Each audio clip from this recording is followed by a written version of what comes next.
हमने 3 क्वेश्चंस किए थे डिटरमिनेंट पर। अब करते हैं question number 4। Find lambda for which the system of equations. Find lambda for which the system of equations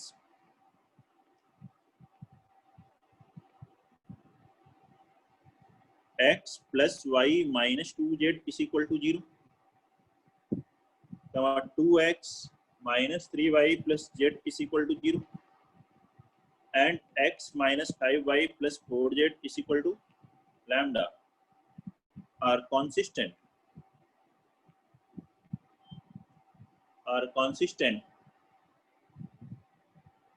and find the solutions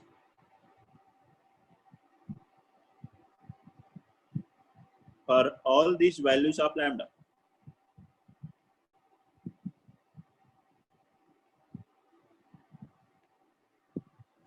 And find the solutions for all these values of lambda. बनाइए से question number 4।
बनाए सबसे पहले क्या होना चाहिए? Consistent मतलब solution होना चाहिए। कॉन्सिस्टेंट वर्ड का मतलब क्या है? इक्वेशंस का सॉल्यूशन है। लैम्डा 0। तो सबसे पहले डी कैलकुलेट करके देख लीजिए, डी कितना आ रहा है? 1 माइनस 2। सबसे पहले डी देखेंगे ना कि डी 0 है नॉन 0 है, उसके अकॉर्डिंग बात करेंगे। ये है डी, इसको एक्सपेंड करते हैं तो हमारे पास क्या आ रहा है? 1 minus 12 plus 5 minus 7, minus 1 into 8 minus 1 7, minus 2 into minus 10 plus 3 minus 7, 14 minus 14 minus 7 minus 7, कितना आ गया? ये 0 आ रहा है। तो डी बराबर 0, डी बराबर 0 हो तो दो केस होते हैं, या तो dx dy dz सभी 0 हो, उस केस में कंसिस्टेंट होती है, यूनिक सॉल्यूशन होता है। और dx dy dz में से कोई भी एक नॉट 0 होता है तो क्या होता है? इनकंसिस्टेंट हो जाती है। तो हमें तो कंसिस्टेंट चाहिए, सॉल्यूशन होना चाहिए। तो इसका मतलब हर इक्वेशंस टू बी कंसिस्टेंट हो, दैट इज हैविंग सॉल्यूशन। इनका सॉल्यूशन हो, इसके लिए dx dy dz सब 0 होनी चाहिए। तो इनमें से पहले सबसे पहले dx कैलकुलेट कर लेते हैं। dx x के कोएफिशिएंट के प्लेस पे कांस्टेंट टर्म लिखेंगे तो 0 0 लैम्डा, 1 माइनस 2 माइनस 3 1 माइनस 5 4, ये 0 होना चाहिए। फर्स्ट कॉलम के अलॉन्ग एक्सपेंड किया तो 1 minus 6 minus 5 lambda is equal to 0। तो यहाँ से क्या आ रहा है? Lambda is equal to 0। तो लैम्डा 0 होना चाहिए कि नहीं? अब जैसे ही लैम्डा 0 हुआ तो RHS हो गया 0 0 0, मतलब कैसी इक्वेशन हो गई? होमोजीनियस, और होमोजीनियस इक्वेशन में dx dy dz तो 0 होता ही है। तो इसका मतलब ये होमोजीनियस लीनियर इक्वेशन है। देयरफॉर d0 होने का मतलब equations are consistent, equations are consistent and will have infinitely many solutions, infinite number of solutions for lambda is equal to 0। होगा ऐसा? अच्छा, अभी इसमें एक पार्ट और बाकी है, उसको और करना है अभी। कौन सा? यहाँ देखिए क्या लिखा है, फाइंड लैम्डा, ये हो गई वैल्यू, यहाँ तक हमने लैम्डा कैलकुलेट कर लिया कंसिस्टेंट होने के लिए। उसके बाद क्या कहा, find the solutions for all these values of lambda, all these values, तो एक ही वैल्यू आ रही है, मतलब केवल लैम्डा बराबर 0। इस लैम्डा की वैल्यू के लिए, लैम्डा बराबर 0 के लिए हमें सॉल्यूशंस भी बताने हैं कि x की क्या वैल्यू आएगी, y की क्या आएगी, z की क्या आएगी, बताइए।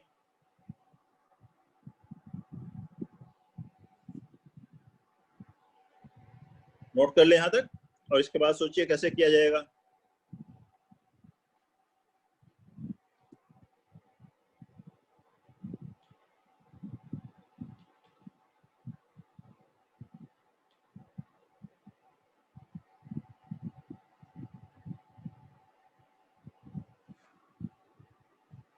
लैम्डा बराबर 0 के लिए हमें सॉल्यूशंस बताने हैं, x y z क्या होने चाहिए। इनफाइनाइट सॉल्यूशंस हैं, एक सॉल्यूशन नहीं है, इनफाइनाइट है, वो सारे सॉल्यूशन लिखने हैं। फाइंड ऑल द सॉल्यूशंस, सारे सॉल्यूशंस जिसमें सारे इनफाइनाइट ही सॉल्यूशंस आ जाएं। सर आर तो है नहीं, कोई कुछ भी एक्स वाई जेड रखने से थोड़े होगा। एक्स वाई जेड, मान लो एक्स, हाँ मैं x1 रख देता हूँ, y1 रख देता हूँ, ठीक है, z2 रख देता हूँ। देखो पहली इक्वेशन ही सेटिस्फाई नहीं करेगी। इनफाइनाइट सॉल्यूशंस कैसे निकालते हैं? अगर आपसे कहा जाए इनफाइनाइट सॉल्यूशन है और उन सॉल्यूशंस को लिखना है for infinite number of solutions, अगर हमें उन सॉल्यूशंस को रिप्रेजेंट भी करना है कि वो सॉल्यूशंस क्या हैं, तो हमें किसी एक अननोन के टर्म में रखना होगा। हम किसी एक अननोन को अपनी तरफ से एज्यूम कर लेंगे, x को या y को या z को। Let x is equal to some real number के, x एज्यूम कर लीजिए या y एज्यूम कर लीजिए या z एज्यूम कर लीजिए, समझ रहे हैं?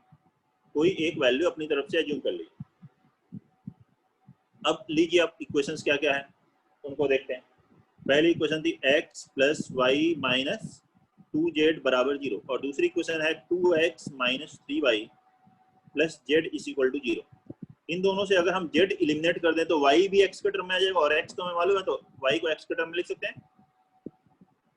तो सेकंड इक्वेशन में क्या करिए, 2 से मल्टीप्लाई कीजिए और ऐड कर दीजिए। तो फर्स्ट प्लस सेकंड इक्वेशन में 2 से मल्टीप्लाई करने के बाद ऐड करना है, तो 2z कैंसिल, यहाँ कितना आएगा 5x minus 5y is equal to 0, मतलब y बराबर 5y बराबर 5x, मतलब y बराबर x आ गया। y बराबर x, तो y बराबर भी के, अच्छा x बराबर y बराबर के आ गया। अब ये वैल्यूज किसी भी इक्वेशन में रख दीजिए, उससे z आ जाएगा। मान लीजिए फर्स्ट इक्वेशन में ये मैं रख देता हूँ, फ्रॉम फर्स्ट लिखिए x को k, y को k, माइनस 2z बराबर 0, तो z बराबर कितना आ गया, z बराबर भी यहाँ से k आ गया, आ गया क्या? अब आप देख लीजिए, अगर मैं वैल्यू रखता हूँ x बराबर k, y बराबर k, z बराबर k, where k is any real number, k कोई भी रियल नंबर रखिए, 1 रखिए, 2 रखिए, 3 रखिए, कुछ भी रख दीजिए, 1/2 रख दीजिए, माइनस 2/3 रख लीजिए, रख के देखिए k plus k minus 2k, first equation satisfy हो रही है। सेकंड इक्वेशन देखिए 2k minus 3k plus k satisfy हो रही है। थर्ड इक्वेशन लैम्डा 0 है, यहाँ देखिए k minus 5k plus 4k 0 satisfy हो रही है। अब यह के कोई भी रियल नंबर रख सकते हैं, वो इनफाइनाइट सॉल्यूशन होंगे। और ऐसा नहीं है कि हर बार के ही आएगा। आपने कोई के एज्यूम किया और दूसरी वैल्यू हो सकती है कुछ और आए, 2 प्लस के बाई 3 आ जाए, इसलिए के माइनस 5/4 आ जाए। एक्स वाई जेड में से किसी भी एक को के ले लीजिए, अब उसके टर्म में बाकी को लिख लीजिए, जहाँ के कोई रियल नंबर। इस तरह से इनफाइनाइट नंबर ऑफ सॉल्यूशंस लिखे जाते हैं। क्लियर है सबको? कोई डाउट है?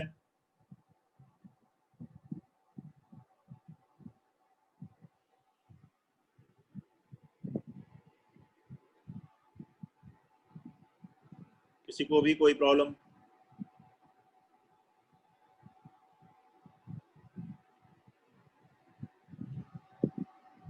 क्वेश्चन नंबर 5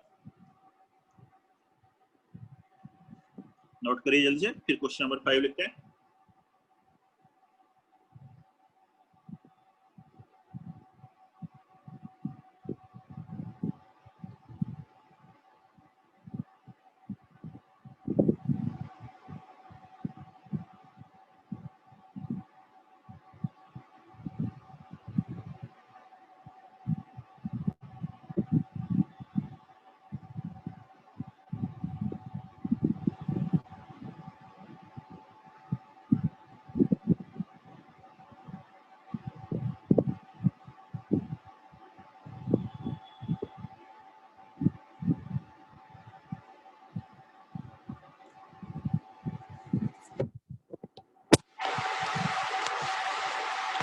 लिखिए अगला question, question number 5।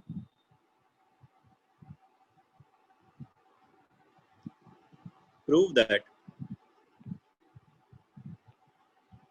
the equations the equations 7x minus 7y plus 5z is equal to 3, 3x plus y plus 5z is equal to 7, 2x plus 3y plus 5z is equal to 5 are inconsistent,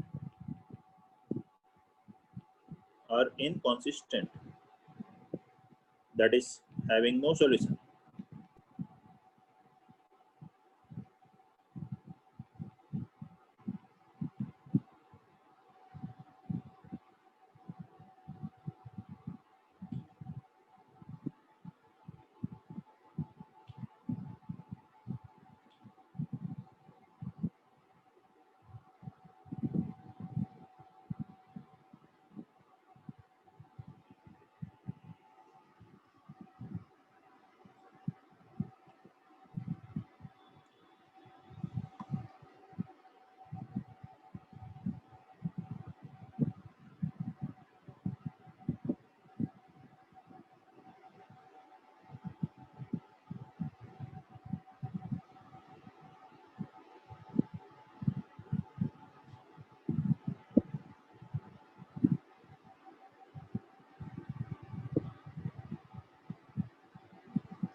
simple है, D calculate कर लें और D x D Y D Z में से कोई देख लीजिए। Inconsistent कब होता है? जब डी 0 हो and d x D Y D Z में से कोई भी एक नॉन जीरो आ जाए। Sir d x non zero आ रहा है, डी एक्स नॉन जीरो आ रहा है और डी 0 आ रहा है, तो बस हो गया। Yes sir. इसको मल्टीप्लाई 7 इंटू कितना आ रहा है? -10, -7 इंटू 15 10 प्लस 5 इंटू 9 -2 7, कुछ गड़बड़ हो गया लग रहा है। -7 इंटू 15 -10 5 और माइनस माइनस प्लस आया, -70 प्लस 70 कितना हो गया? 0। अब dx की बारे में बात कर लेते हैं। x को कोएफिशिएंट के प्लेस पर रख दिया कांस्टेंट हम 375 -713 5 5 5 एक्सपेंड करेंगे तो 3 into -10 minus plus 7 into 35 minus 25 10 plus 5 into 21 minus 5 21 minus 5 6 ये आ गया minus 50 plus 70 120 not equal to 0। तो dy dz निकालने की जरूरत नहीं। Since d is 0 and dx is not equal to 0, therefore equations are inconsistent. Equations are inconsistent means having no solution.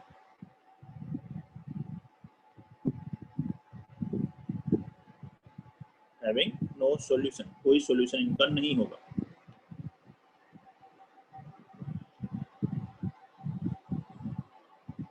कोई doubt किसी को?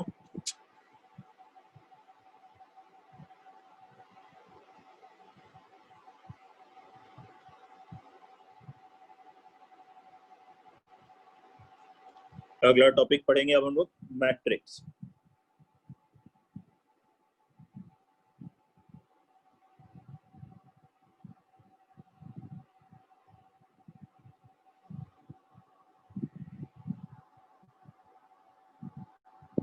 नेक्स्ट टॉपिक स्टार्ट करते हैं, मैट्रिक्स। तो सबसे पहले definition of a matrix.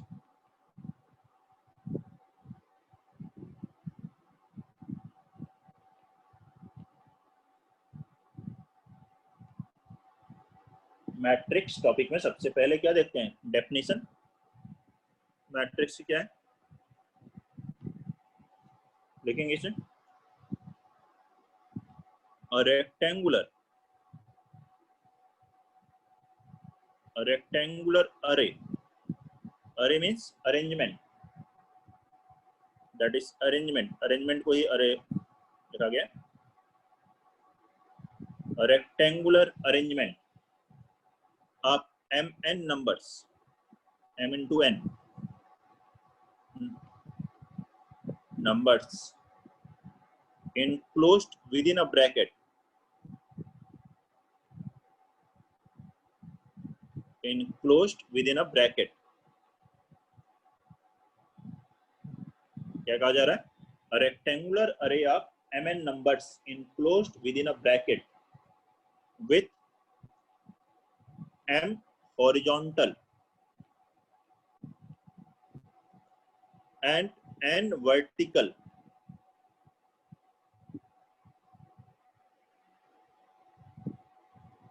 m horizontal rows, यहाँ लिख रहे हैं m horizontal rows and n vertical columns is called a matrix of order m cross n, is called a matrix of order m cross n। क्या definition? A rectangular array, that is arrangement of mn numbers, m into n numbers, enclosed within a bracket with m horizontal rows and n vertical columns is called a matrix of order m cross n।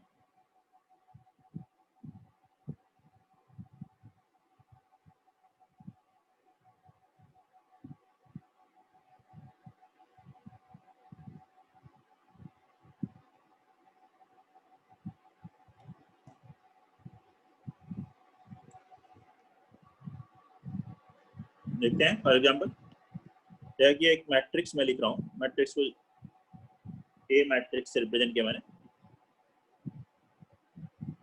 Either ये square bracket लगाते हैं और small bracket में भी represent कर सकते हैं। या देखिए mn नंबर लिखे A11 A12 A13 up to A1n, फिर लिखा A21 A22 A23 up to A2n। इस तरीके से लिखते जाना है कहाँ तक? AM1 AM2 AM3 up to AMN। Matrix A को हमने क्या लिखा, एक स्क्वायर ब्रैकेट में इनक्लोज करके ऐसे लिखा A11 A12 A13 up to A1n, फिर A21 A22 A23 up to A2n, like that. Last row में लिखा AM1 AM2 AM3 AMN। तो देख लीजिए आप कितने नंबर्स लिखे हैं यहाँ, m इंटू n नंबर्स लिखे हैं। कैसे, देखिए फर्स्ट रो में 1 2 3 कितने नंबर्स हैं, n नंबर्स हैं। इसमें कितने नंबर्स हैं, n नंबर्स हैं। फिर सेकंड में भी n, थर्ड में भी n, और ये m रो में भी n। तो n n n m times add किया, या दो बार ऐड करोगे तो 2n होगा, 3 टाइम्स तो 3n होगा, m टाइम्स ऐड करोगे तो m इंटू n। ये एक मैट्रिक्स है ऑर्डर m क्रॉस n की। इसमें कितनी रोज हैं, ये हो गई फर्स्ट रो R1, फिर R2, इस तरीके से RM m रो है। और कॉलम्स आप देख सकते हैं 1 2 3 n कॉलम्स है। तो ये लिखा है m horizontal rows and n vertical columns is called a matrix of order m cross n। अच्छा, इसी मैट्रिक्स को आप ऐसे भी लिख सकते हो, स्क्वायर ब्रैकेट की जगह स्मॉल ब्रैकेट भी यूज किया जा सकता है। अगर ऐसे लिखा हो A11 A12 A1n, A21 A22 A23 up to A2n, ये भी इसी मैट्रिक्स को रिप्रेजेंट किया जा रहा है। स्मॉल ब्रैकेट में रखें या फिर स्क्वायर ब्रैकेट में, this is a matrix of order m cross n।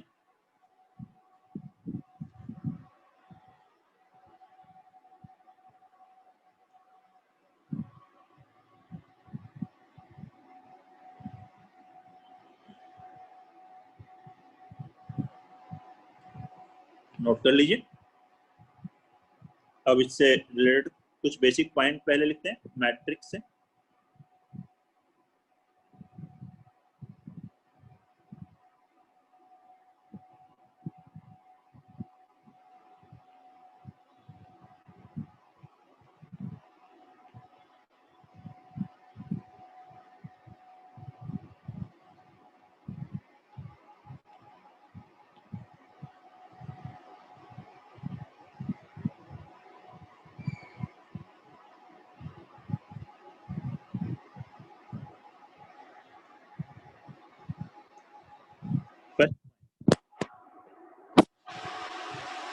लिखेंगे in a matrix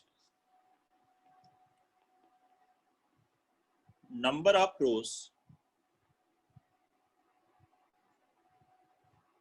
need not to be equal to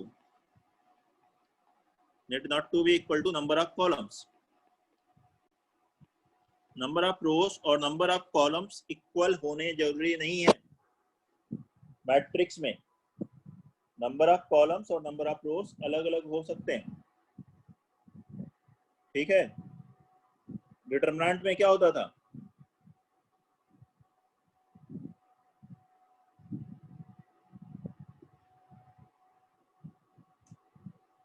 determinant में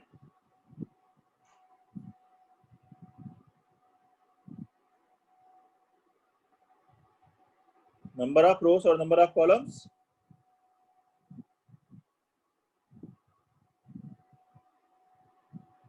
इक्वल होते थे। आवाज आ रही ना आप लोग को, कुछ बोला भी कीजिए।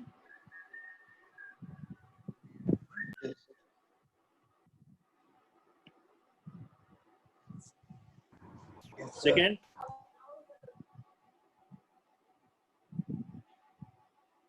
डिटरमिनेंट कोई भी हो, ऑर्डर 2 3 4 कोई भी हो, उनकी एक वैल्यू होती थी, लेकिन मैट्रिक्स की कोई वैल्यू नहीं होती। सेकेंड पॉइंट लिखेंगे, अ मैट्रिक्स हैज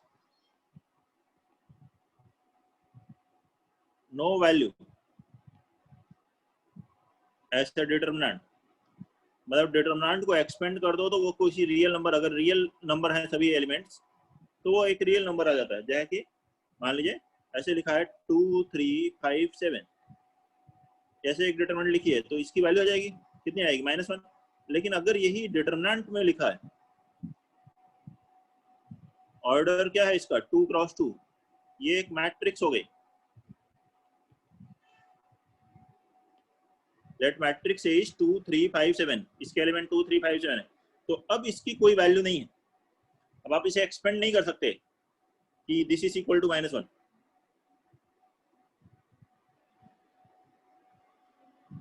ठीक है, डिटरमिनेंट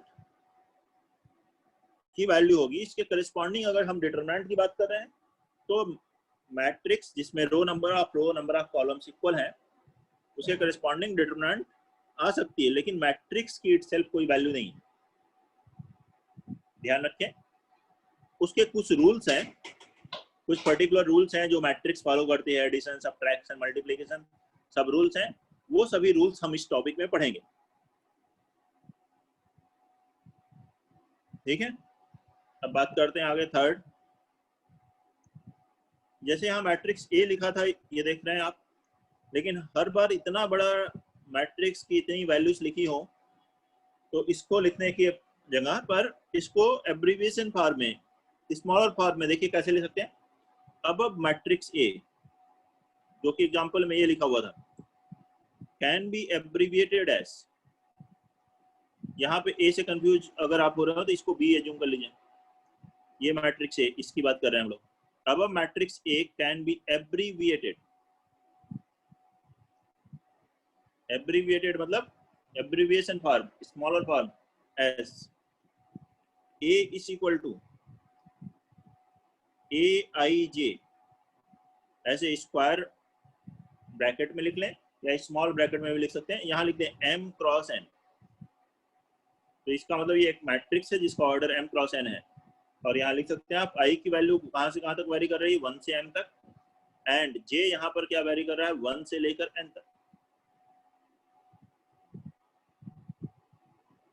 तो इस मैट्रिक्स को ऐसे भी लिखा जा सकता है।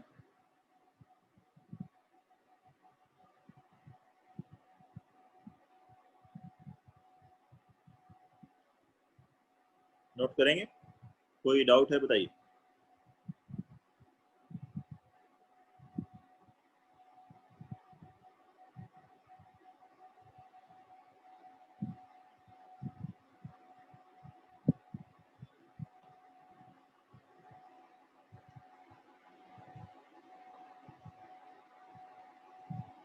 नेक्स्ट लिखते हैं type of matrices.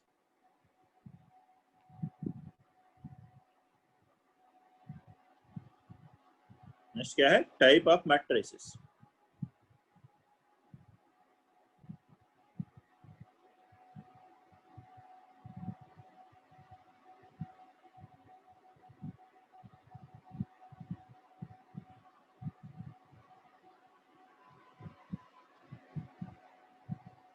First one, row matrix.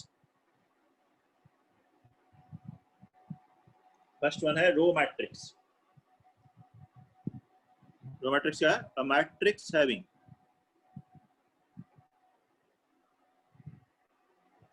only one row. A matrix having only one row is called a row matrix.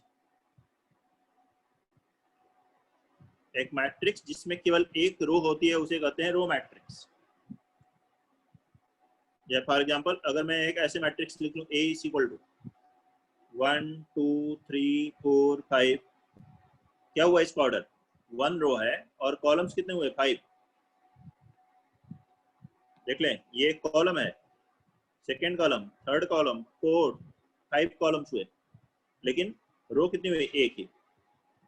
तो जिसमें केवल एक रो हो उसे कहते हैं रो मैट्रिक्स।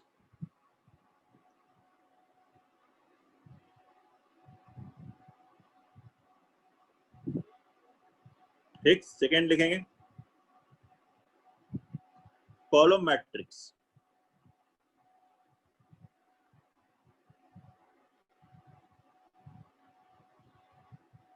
रो मैट्रिक्स के बाद सेकेंड वन लिखिए कॉलम मैट्रिक्स। कॉलम मैट्रिक्स में क्या होगा, अ matrix having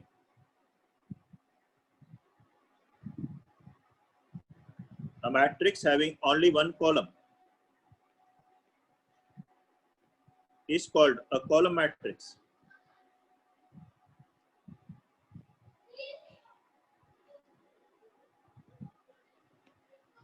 A matrix having only one column is called a column matrix.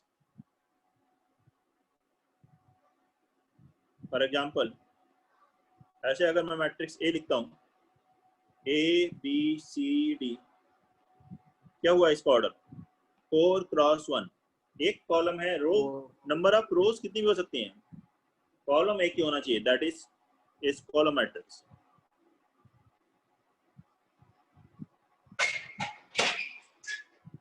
जिसमें केवल एक कॉलम आ रहा हो वो होगी कॉलम मैट्रिक्स।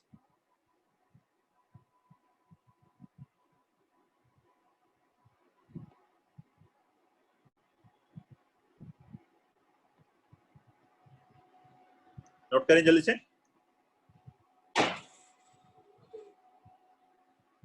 फिर थर्ड लिखेंगे, इसी में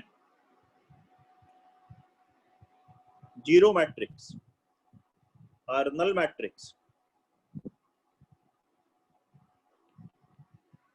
जीरो मैट्रिक्स और नल मैट्रिक्स।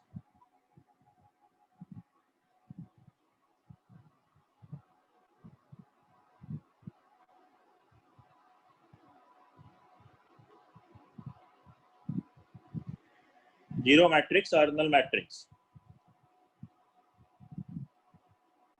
लिखें। If all the elements of a matrix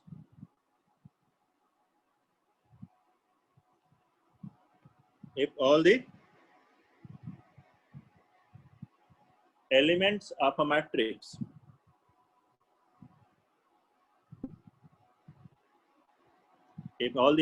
a matrix are equal to 0, सभी एलिमेंट्स अगर 0 के इक्वल हैं, then it is called a null matrix. Then it is called a null matrix.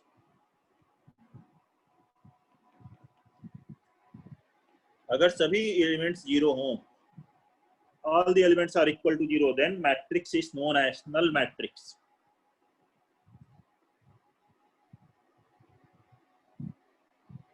इसमें लिखेंगे a null matrix of order, a null matrix of order m cross n is denoted as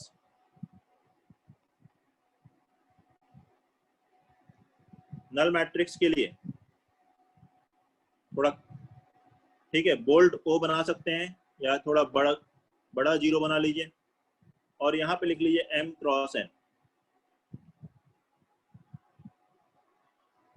तो ये क्या है? Matrix, null matrix को represent कर रहा है। जैसे कि अगर मैं लिखता हूँ नल मैट्रिक्स ऑर्डर 2 क्रॉस 2 की, तो ये हाँ एलिमेंट आएगा 0 0 0 0। इसकी वैल्यू क्या होगी, कोई बताएगा?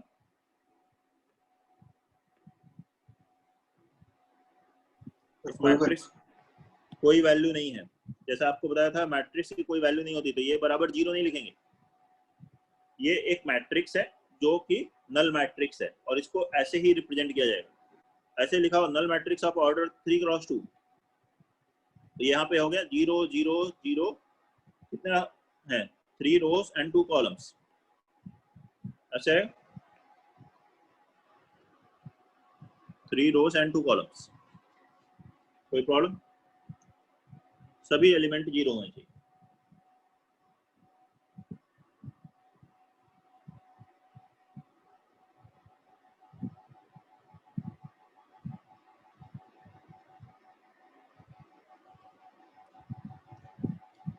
और इसमें लिखेंगे हॉरिजॉन्टल मैट्रिक्स।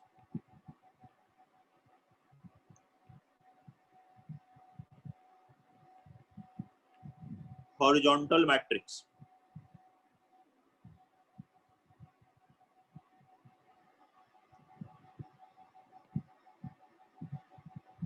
देखिए हॉरिजॉन्टल मैट्रिक्स में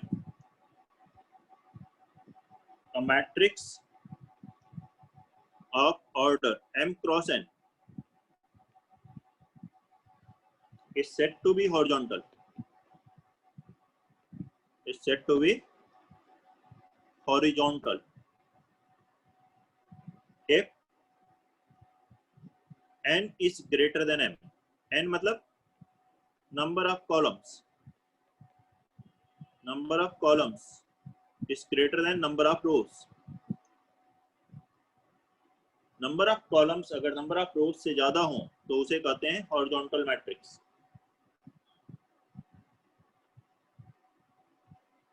फॉर एग्जांपल एक मैट्रिक्स ए लिखी मैंने, A1 B1 A2 B2 A3 B3 A4 B4। तो यहाँ कितने कॉलम हुए? 4 कॉलम्स। रोज कितनी है? 2 क्रॉस 4 हुआ। नंबर ऑफ कॉलम्स ज्यादा है, नंबर ऑफ कॉलम्स ज्यादा होंगे तो हॉरिजॉन्टल लेंथ ज्यादा होगी, वर्टिकल लेंथ कम होगी। हॉरिजॉन्टल मैट्रिक्स मतलब हॉरिजॉन्टल लेंथ ज्यादा हो, वर्टिकल लेंथ कम हो। और ऐसा कब होगा? हॉरिजॉन्टल लेंथ ज्यादा होती है तो कॉलम्स, नंबर ऑफ कॉलम्स ज्यादा होते हैं। Number of columns number of rows से अगर ग्रेटर है then matrix is known as horizontal matrix.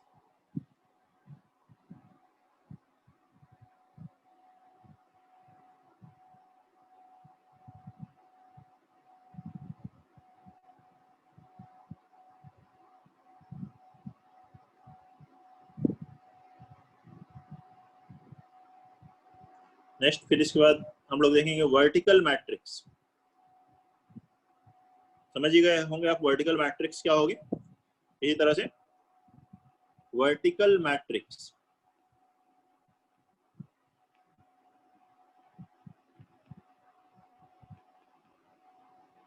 में क्या होगा? Number of rows number of columns से ज्यादा हो जाएंगे। If number of rows are greater than number of columns,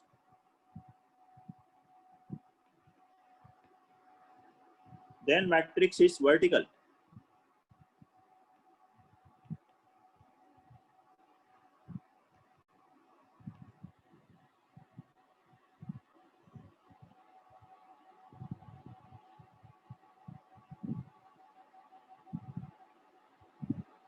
number of rows number of column से ज्यादा हो, जैसे कि फॉर एग्जांपल ए ऐसे लिख दे 1 2 3 4 5 6 7 8।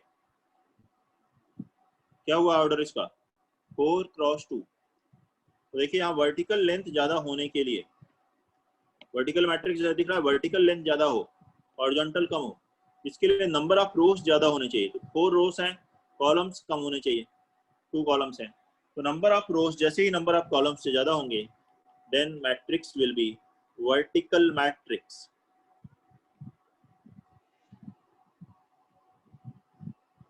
Matrix will be vertical matrix.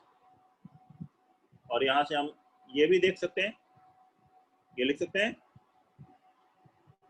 Every row matrix is horizontal and every column matrix is vertical, but not vice versa. Not vice versa means इसका reverse to नहीं है कि वर्टिकल सारी वर्टिकल भी कॉलम मैट्रिक्स होंगी या सभी हॉरिजॉन्टल भी रो मैट्रिक्स होंगी, ऐसा जरूरी नहीं है।